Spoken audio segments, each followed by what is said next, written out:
dan kami sangat memahami siapa yang inisiator. Awalnya kami ingin menyerahkan kepada PDIP, tetapi karena prosesnya lama akhirnya kami menyampaikan bahwa insya Allah PKS, PKB dan Nasdem akan menjadi inisiator hak angket itu. Mudah-mudahan dalam waktu dekat itu. Jadi kecacatan yang kedua tadi catatan tentang bagaimana penyaluran bansos menjadi tragedi yang luar biasa. Kenapa kami tidak ingin ini terulang? Kami ingin memastikan apakah kebijakan pemerintah eksekutif menyalurkan bansos yang besar itu melanggar undang-undang atau tidak. Karena supaya nanti tidak berulang. Kalau ini dibiarkan maka khawatir ini berulang. Tidak hanya untuk eksekutif tingkat pusat, nanti pilkada besok. Gubernur, bupati bisa jadi melakukan hal yang sama. Kalau tidak ada proses di mana penghukuman terhadap rezim yang menggunakan bansos untuk kepentingan calon presiden yang akan didukungnya.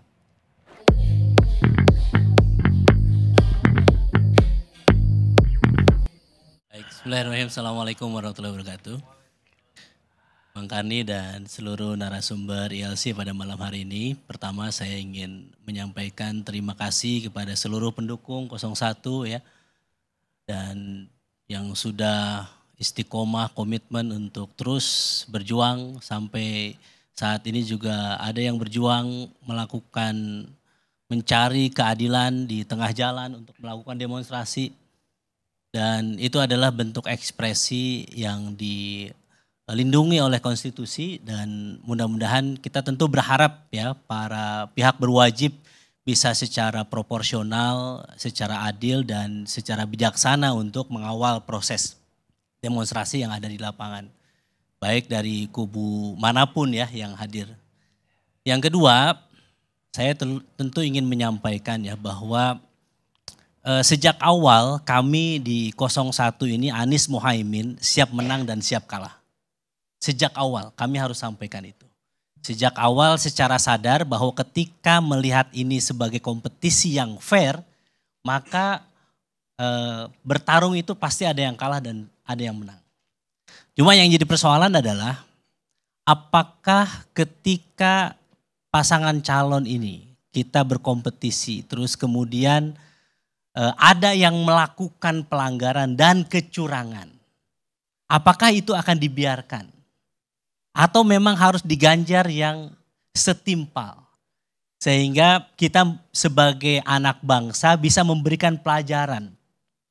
Bahwa tidak boleh menghalalkan segala cara. Kita tidak menginginkan ada kompetisi sepak bola gajah.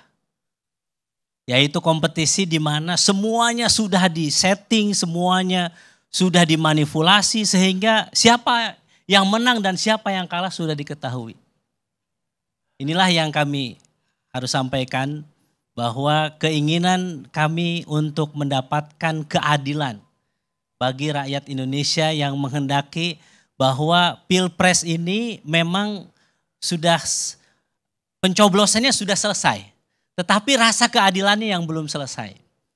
Apa yang membedakan Pilpres 2024 dengan Pilpres sebelumnya? Kami mencatat ada 3 hal. Ada 3 kecacatan yang kita sangat nampak sejak awal sampai saat ini. Ini yang akan terus menjadi memori bersama kita, memori kolektif rakyat Indonesia. Apa yang cacat yang pertama adalah cacat syarat calon presiden dan calon wakil presiden. Wabil khusus cacat calon wakil presiden.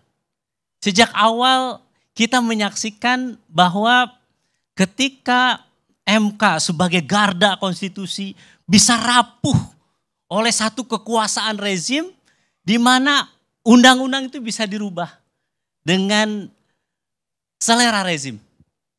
Dan konsekuensinya kita melihat bahwa ketika itu ada distrust terhadap MK tetapi kemudian MK memberikan sanksi sehingga memberhentikan ketua MK, kita sangat berharap mudah-mudahan ini bisa menjadi modal ke depan. Setelah hari ini KPU mengumumkan hasilnya, maka nanti kita akan melihat bagaimana hasil sengketa pemilu nanti ke depan.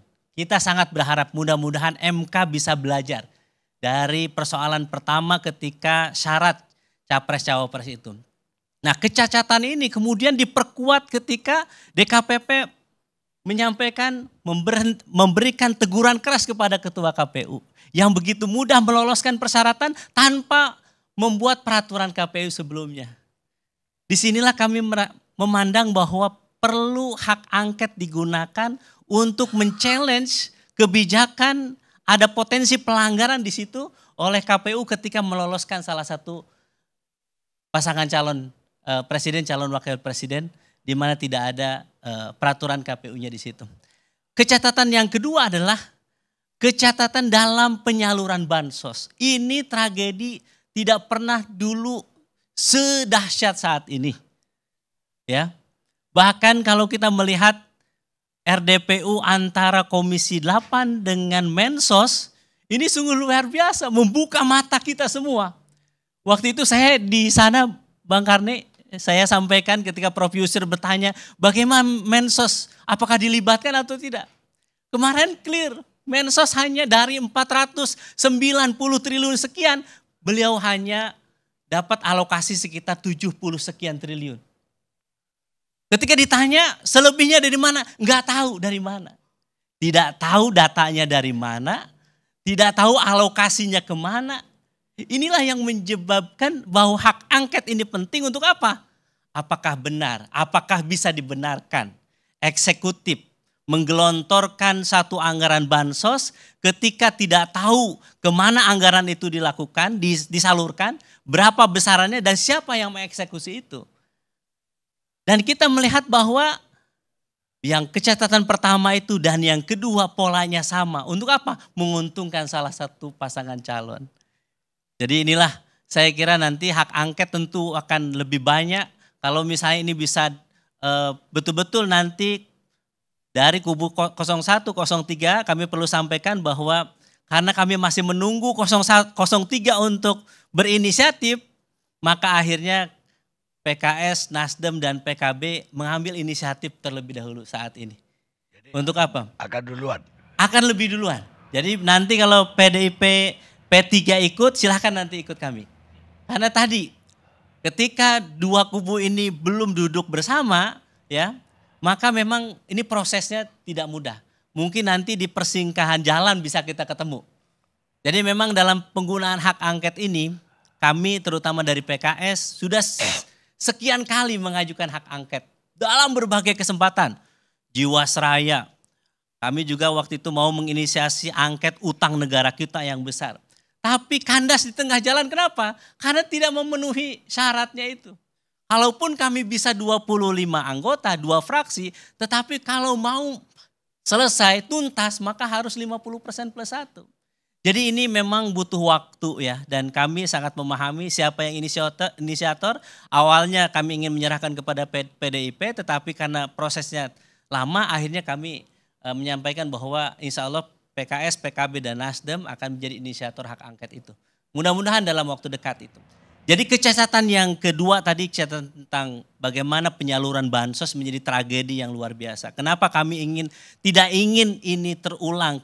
Kami ingin memastikan apakah kebijakan pemerintah eksekutif menyalurkan bansos yang besar itu melanggar undang-undang atau tidak. Karena supaya nanti tidak berulang. Kalau ini dibiarkan maka khawatir ini berulang. Tidak hanya untuk eksekutif tingkat pusat, nanti pilkada besok. Gubernur, bupati bisa jadi melakukan hal yang sama. Kalau tidak ada proses di mana penghukuman terhadap rezim yang menggunakan bansos untuk kepentingan calon presiden yang akan didukungnya. Dan yang ketiga, saya kira bagi kami, kita ingin melihat kecacatan aparatur sipil yang seharusnya netral. Ini yang membuat kami miris saat ini.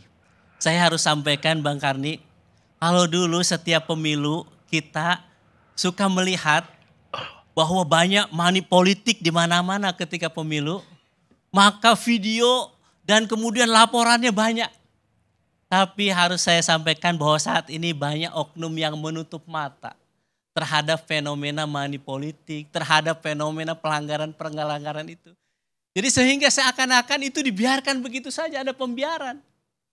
Ini yang menyebabkan menurut kami ada apa? Ada apa para oknum itu membiarkan pelanggaran-pelanggaran itu terjadi sehingga apa? Menjadi pertarungan ini tidak sehat, tidak fair.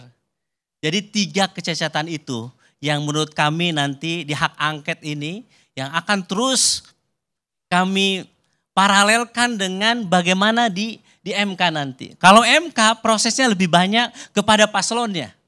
Bagaimana untuk melihat dampak dari kebijakan-kebijakan rezim terhadap dukungannya terhadap paslon. Tapi kalau hak angket lebih banyak melihat bagaimana kebijakan rezimnya ini. Subjek utamanya adalah bagaimana rezim yang berkuasa, kemudian eksekutif ini mengambil kebijakan apakah melanggar atau tidak. Saya kira itulah yang dikehendaki oleh rakyat Indonesia, oleh para demonstran, oleh para akademisi saat ini. Saya sering diundang banyak, saya terkadang suka kasihan dengan kubu 02, mohon maaf Bang, Adik. Banyak para pengamat saat ini, para pakar lebih banyak mendukung mohon maaf kebijakan 01, 03. Karena apa? Karena mereka sebetulnya bukan pendukung 01 atau 03. Tetapi mereka mendukung berdasarkan hati nurani, mendukung berdasarkan etika. Bahwa seharusnya negara ini ditata lebih baik. Ya, kenapa? Karena ketiga kecacatan itu ada keempat yang harus saya katakan. Apa itu? Cacat keteladanan nasional yang diperlihatkan oleh pemimpin bangsa kita. Itulah yang bahaya nanti untuk masa depan kita. Demikian, terima kasih. Assalamualaikum warahmatullahi wabarakatuh.